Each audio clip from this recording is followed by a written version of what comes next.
I sighed, shaking my head as the rain drummed on and the boat rocked on the water. Tarboots coughed and then said, "Not that all this stable pony drama isn't fascinating, but the captain's been unconscious for at least a day. She'll need some unicorn able to snap her out of it soon." The argument continued, but it all became fuzzier as I rolled onto my side, coughing hard and feeling knotted muscles struggling and throbbing. My legs hurt like damn, and I wasn't even on them anymore. Every breath was a struggle, and I sighed. Maybe I'd die in a little bit and spare them all the trouble. That'd be the sensible thing, right? Snow swirled around my black boots as I moved through the drifts towards the massive concrete building, the Fluttershy Medical Center. The light of the city shields painted everything for miles in a baleful green glow that illuminated the still heaps of snow. Thick gray clouds swirled overhead as I moved like a black ghost through the woods and past abandoned wagons towards the distinct lights that seemed to beckon ponies for miles. Dozens of wagons lay in the parking lot, along with tents staffed with doctors in yellow hazmat suits who hosed the radioactive snow off the ponies as they staggered in. I approached the emergency room doors, and a dozen soldiers at once raced to attention. A few pointed their weapons at me. "Hold! Identify!" One of the sergeant's bars on the uniform began. Without a word, I levitated out my badge and flipped it open, and immediately they lowered our guns. "Our apologies, Special Agent." They stepped aside, and I walked in. Inside the hospital were dozens, perhaps hundreds, of scared and sickly ponies being cared for by exhausted yet still dedicated doctors. One approached me nervously. "Healing? Food? Radiation flush?" he asked. In my EFS enhanced vision, I could see the bright red radiation sickness warning. "No. Yes. Yes," I replied, my voice thick and muffled by the respirator. He directed me over to a spare IV stand draped with pouches of high-strength Radaway. I pulled off the rebreather and began to drink, watching the rads fall away. "Good to see any pony from the government here. Every pony's been scared to death since the shields went up. Most of them are trying to hoof it to Manhattan. They heard it still intact." There was a questioning tone in his voice that he sought some sort of confirmation. I said nothing. I ate the bar of emergency rations and drank the medicine. "What about Philadelphia?" I didn't answer again, and he seemed to get the hint. "What are you doing in here with those?" demanded a pink doctor as she scowled and pointed her hoof at my armament. I finished drinking the medicine and then calmly took some of the still full Radaway pouches, levitating them into my saddlebags despite the doctor's outrage. The pink mare's eyes went wide. "How dare you! Get out this—" The spell was simple. She went completely still. The next spell was equally simple as her foreleg was twisted 270 degrees. She fell to the ground.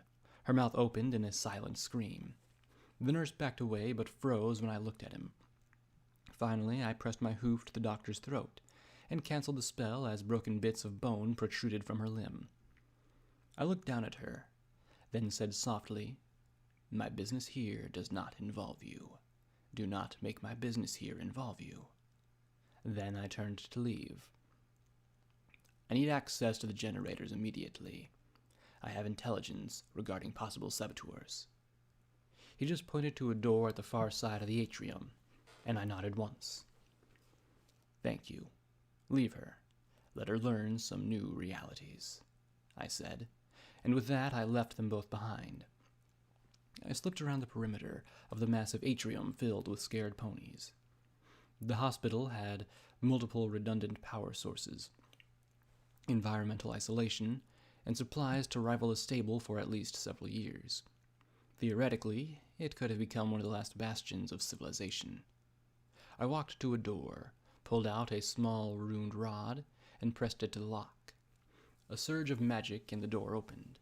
Slipping it away, I made my way down to the basement, and then the sub-basement. The generators were huge affairs, bigger than commercial skywagons and running the entire length of the room. Beside them were massive cables connecting to the reinforced Hoofington power grid. A half-dozen ponies nervously watched both, so I was understandable that they missed my entrance. The noise of the machinery made the silencer superstitious, and 6 shots later I was the occupant of the chamber.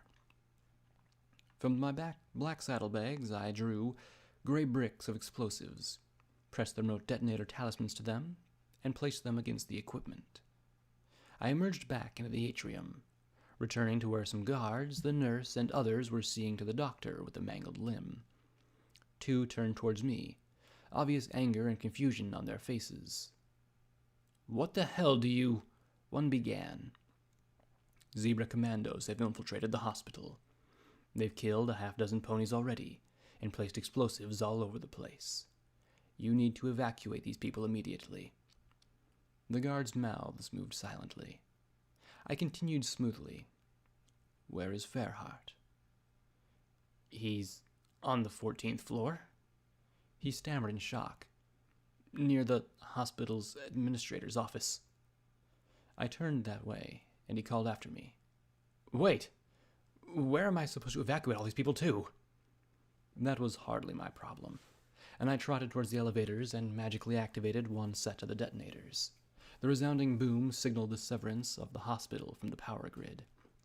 Everything plunged into darkness.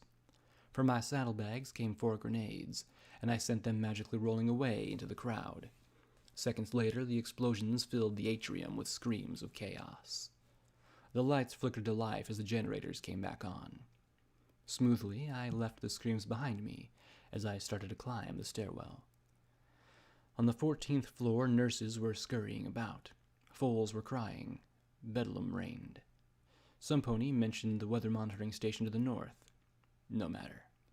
They made way for me in my black barding and coat. I said the magic letters OIA and got directed to where I needed to go. In the hospital room were 2 steel rangers, apparently ignoring their recall orders, the hospital head, and an elderly buck. The white mare with the medic's cross was saying, "Backup generators are running, and these floors have their own independent power generators if the buildings fall." She trailed off at the sight of my guns. "What are you doing with those here?" I suppressed the urge to repeat my lesson. "Chief Justice Fairheart." The sober maroon earth pony buck nodded once. "OIA intelligence. We're scrambling to pull things together, sir. We believe that Zebra infiltrators are attempting to assassinate you." "Balefire bombs aren't enough," he replied lightly. "I take it the ministry mares are dead, then, if they're after me." "Unknown, sir. Applejack may be alive, but we will likely never be able to extract her from Stable 2, her last track position. Rarity and Fluttershy are both reported in Canterlot, which is a complete loss. Twilight is being tracked in Maripony. Rainbow Dash is tracked to put her in Cloudsdale around the time of the first strike. Pinkie Pie is dead in Manhattan." I said rather matter-of-factly. "Horse's tracking was lost in the hoof. We're still working to determine the status of the military heads."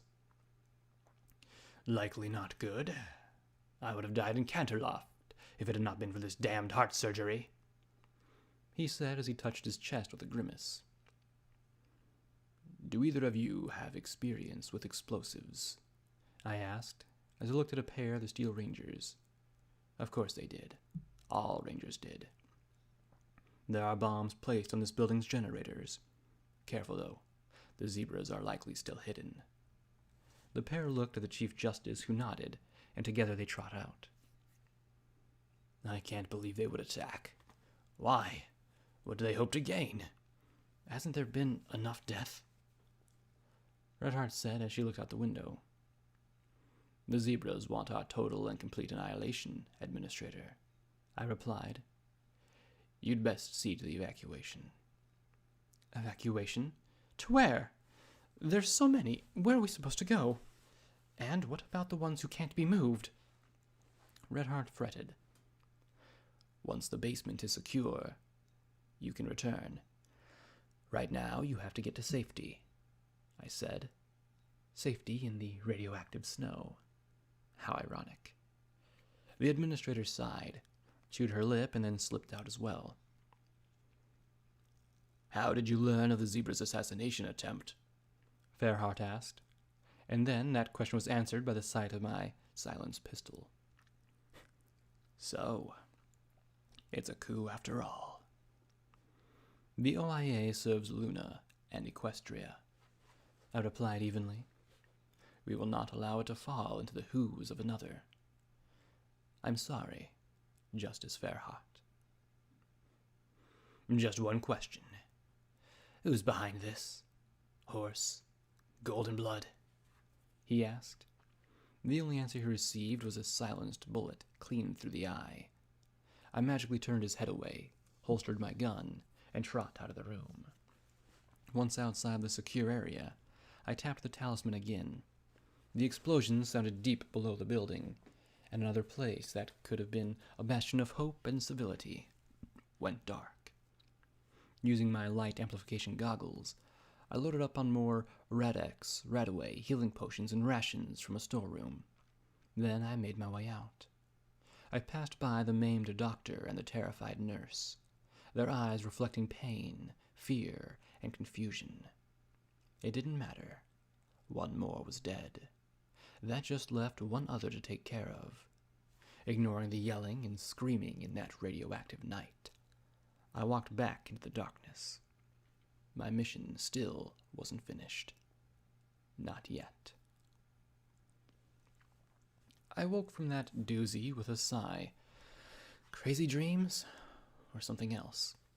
Given my current state, I supposed I could flip a coin and find out for sure. Had I been asleep for hours? Minutes? I couldn't tell anymore. I never imagined that with the loss of my eyes, I'd also lose my sense of time. I couldn't even look at my pip-buck to find out. Well, at least I had my pip-buck back again. Somebody had tied a cloth over my eyes. Better than looking at, well, whatever I had. My friends were still arguing. No, not arguing. It looked like whatever the plan was had come together. They just didn't like it. I can't go and leave her like this, Glory protested. You have to. She's going to need your help. You know that she's giving up on this. Lacuna replied evenly. Seabiscuit will carry the captain. Tarboots, oil can, and scotch will watch the ship. The sooner you get out there, the better. Meanwhile, I can teleport P-21 there and back, and get the rest of it. Lacuna pointed out. And I'll do everything I can to stop every pony who wants to keep a fight in the glue, Rampage said. Brood is called a ceasefire, but the half-hearts are wiping out what's left of the flashers. BJ wouldn't want us to get her present, but let everything fall apart here. So if some pony's shooting, they get rampaged. So now she was a verb. Lacuna gave a delicate cough. Except for Paladin Studmuffin, provided he's still alive? Rampage nodded. You think you can stomp enough? P-21 asked. Now that I got a reason to? You bet, Rampage said, then adopted a reflective tone. You know, now that I think of it, I never really was very into the whole Reaper thing. But now that I've got something to fight for, I'm actually going to enjoy this. Plus, I'll be able to sit on Psycho-Shy. Give her a whole mushroom treatment. Mushroom treatment? Glory frowned. You know, feed her lots of shit and keep her in the dark, Rampage replied. That's how you get mushrooms? That's disgusting, Glory replied. Glory? P-21 muttered.